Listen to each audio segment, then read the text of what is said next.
Welcome to the Clipper channel, and in today's video I'm going to show you how to add slide on Microsoft PowerPoint. Now the first thing you have to do is open up your PowerPoint. After that, just open any document. Now from here you can see in my document there are only one slide. You can use two methods to add a new slide. Today I will show you three methods that you can use to add a new slide on PowerPoint. Now for the first method, you have to just press Ctrl plus M from your keyboard.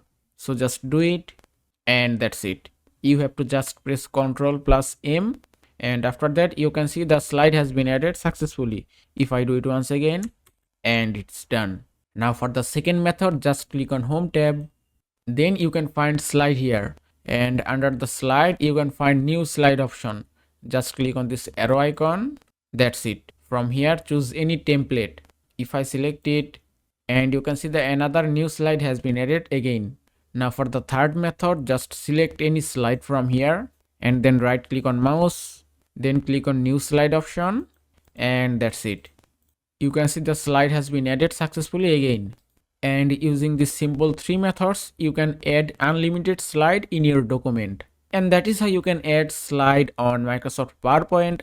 I hope this video was helpful. If it was, please give it a thumbs up and don't forget to subscribe.